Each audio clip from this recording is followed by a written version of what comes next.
Welcome to Mechanic. Today we have a 2015 Chrysler 300 3.6 liter Pentastar motor in here. We have a check engine light on. We're going to go ahead and scan it with the OBD2 scanner. This is the UCAN-2 scanner to be able to read the codes. Right, so we have it connected to the vehicle via the Bluetooth adapter, and we've got the vehicle in the run position. For this vehicle, tap the button twice without putting your foot on the brake pedal, and that puts it into the run position.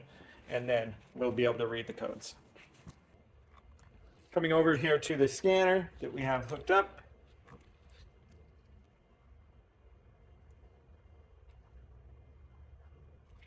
We're going to go into diagnostic. Okay, select the vehicle. All right, so we've selected our vehicle. Now we're going to do the smart VIN. And that communicates with the vehicle. It's going to come back with the VIN number and the what the model is. And so everything here matches with what we're trying to look at. And then we have the quick scan, which will connect with every control module on the vehicle.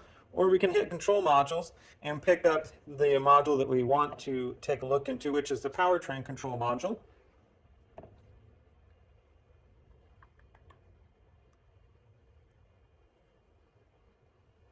And now we're going to read the codes. And we have a P0118, which is active engine coolant temperature sensor, is what we need to find. So you're going to have two different sensors. One is a relay that is on the side of, well, one is part of a relay that is communicated with from your engine coolant temperature sensor that is located right here, or basically right on the fan shroud for the vehicle. So this sensor right here that we are going to go find is located on the engine. We're going to go find the sensor. We're going to go over how you would replace it. One thing when this sensor goes bad, your fan will be on all the time because it doesn't know what the temperature is in the engine, and it wants to make sure that it keeps your engine cooled down. So if you do have this sensor go bad, or if the wire got broken for whatever reason, this would, your fan would actively be on all the time because it's communicating that it needs to cool down. All right, so we're here on the right side of the vehicle to locate the sensor. Oh, I say the right side. It's the left side of the vehicle, your driver's side, and our sensor is right down in here. It's definitely a tight squeeze to get in there to be able to replace the sensor. I just popped that.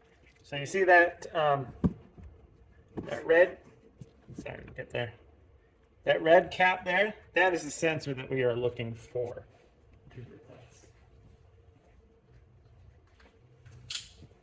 Try to get some light down in there.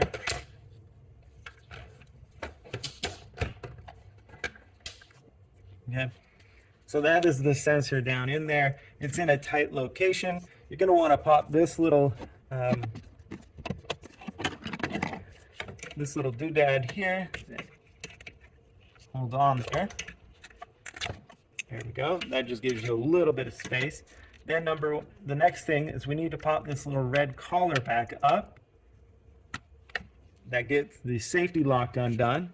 And then depending on your ability to get your hands down through here and maybe press the side here to unlock the clip there, you still need something to kind of pull it out. And you got the lock unclipped. There we go. Reach down in there and we've got the electric connector undone. Okay, so now we have access to the sensor to be able to get a socket on it, and that is an 18 millimeter to be able to get it on. I have a little bit of a wobbly extension here, and this is not built to really be quite serviced. Now when you do remove the sensor, you're going to have a little bit of coolant that comes out, so you want to be ready with your new sensor to put it in.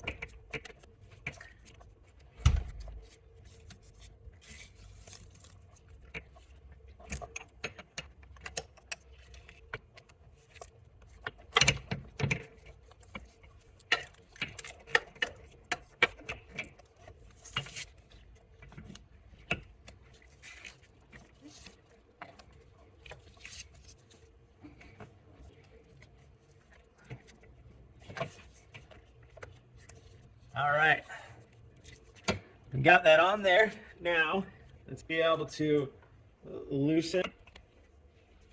Okay, so going in the counterclockwise. Here we go. We got it loose. And now we can spin it out. And like I said, we will lose a little bit of coolant unless you've drained the coolant.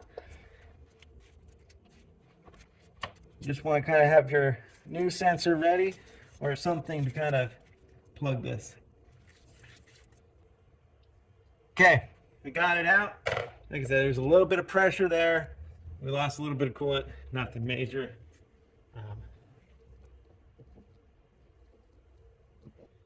So here's our sensor. So we go through the reverse process to put it back on. One thing, there will be a little bit, like I said, that you lose.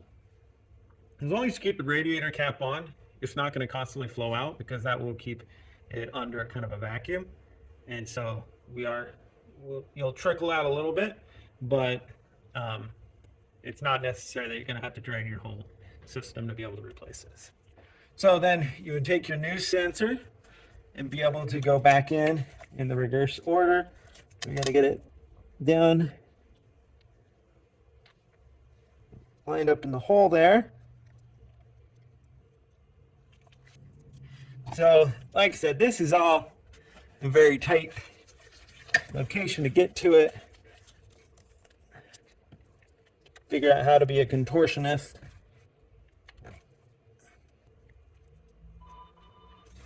All right, so I got that slightly started. And so now, with our extension and wobbly, hopefully be able to get that to get in there better. Turning in the clockwise. I'll just start turning that down there.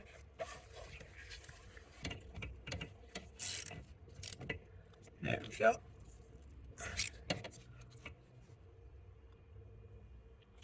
Okay, good and snug and tight. And so, like I said, it's not easiest to see what we're looking at down there, but hopefully we can understand what we're doing. So that is in there. So now we can go ahead and connect the electric connector. You need to use something to kind of push it in there so it makes the lock. Then push that red clip in to lock it all in place. And then go ahead and put this little piece back on, and anything else may need to move out of the way.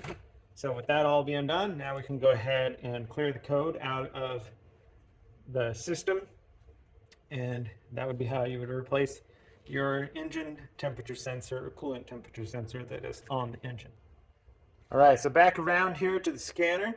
We're going to back up a couple, go back into the powertrain control module. We do make sure that our ignition is in the run position with the vehicle not running. And then we're going to just read the codes to make sure it's in the stored now. So meaning that the connections are all made, but we still want to clear that code because it used to be active. We're going to clear it.